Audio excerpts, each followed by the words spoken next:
அன்புள்ள அனைவருக்கும் இனிய வணக்கம். நான் சார்ல்ஸ்.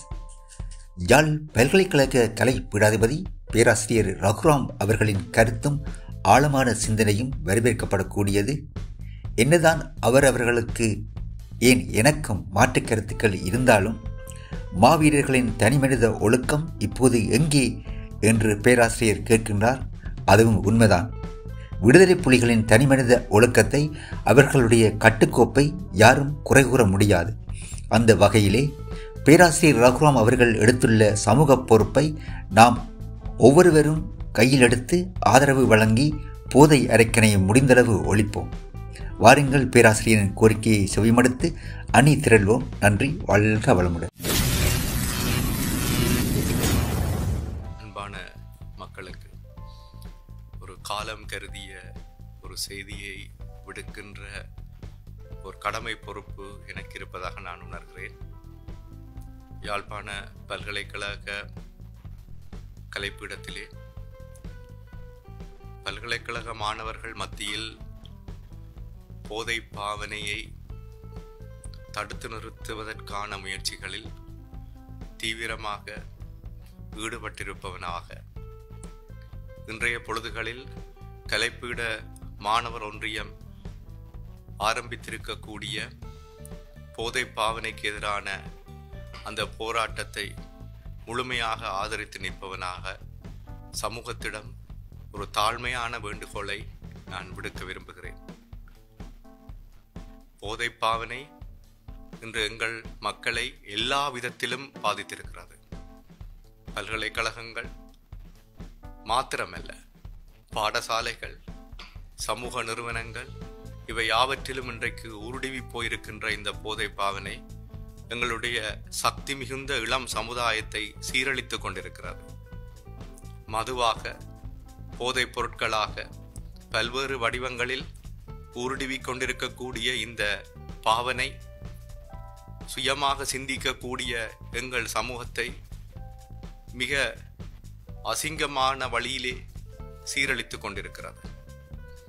இந்த பாவனையை ஊக்கப்படுத்துகின்ற முயற்சிகளுக்கு அப்பாலே இந்த பாவனையை எதிர்த்து நிற்கின்ற ஒரு பெரிய கடமை பொறுப்பு எங்களுக்கு இருப்பதாக நான் கருதுகின்றேன். குறிப்பாக இன்றைக்கு இளைய சமுதாயத்தின் மத்தியில் ஒரு தீவிர போக்காக இந்த போதை பாவனை இடம்பெற்று வருகிறது. பல சக்தி மிகுந்த நம்பிக்கை தரக்கூடிய இந்த உலகத்தையே மாற்றியமைக்கக்கூடிய மாணவர்கள் இந்த போதை பாவனைக்கு ஆளாகி வருகிறார்கள். பாடசாலைகள் இந்த போதை பாவனையை தடுத்து நிறுத்த முடியாமல் திகைத்து நிற்கின்றன. ஆசிரியர்கள் இந்த போதை பாவனையில் இருந்து மாணவர்களை மீட்டெடுப்பதற்கான வழிவகைகள் தெரியாமல் விழிபிதுங்கி நிற்கிறார்கள். பெற்றோர்கள் தங்கள் பிள்ளைகளை எப்படி இந்த போதை பாவனையில் இருந்து காப்பது என திகைத்து நிற்கிறார்கள். உங்களுக்கு தெரியும், இந்த மண், இந்த தாயகம் ஒரு ஒழுக்க சீலர்களை, போதை பாவனையற்ற எங்களுடைய இளம் குருத்துக்களை உருவாக்கி நின்ற மண் இது.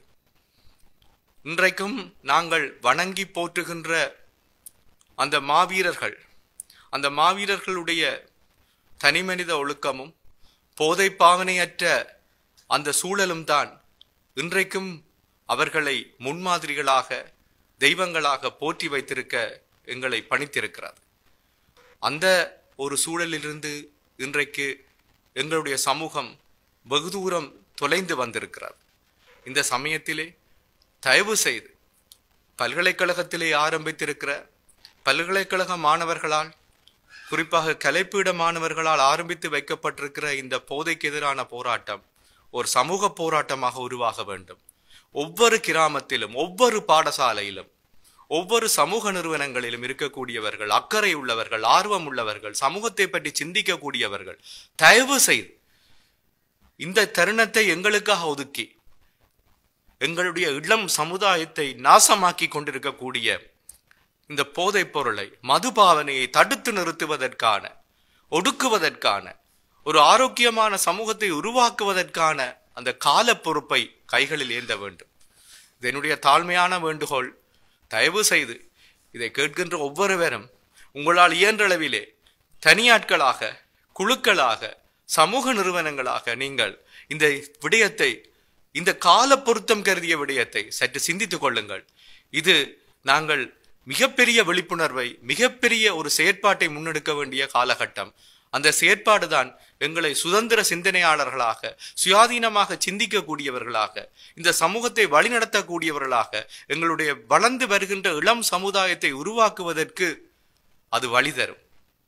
என்னுடைய இந்த வேண்டுகோளை தயவு செய்து செவிமடைத்து உங்களுடைய ஒவ்வொரு பிள்ளைகளையும் இந்த போதை பழக்கத்திலிருந்து விடுவித்துக் கொண்டு நாங்கள் எங்களுடைய சமூகத்தை ஒரு ஆரோக்கியமான சமூகமாக உருவாக்க, எங்களுடைய சமூகத்தை ஒரு முன்மாதிரியான சமூகமாக உருவாக்க திட சங்கற்பம் பூணுவோமாக. நன்றி.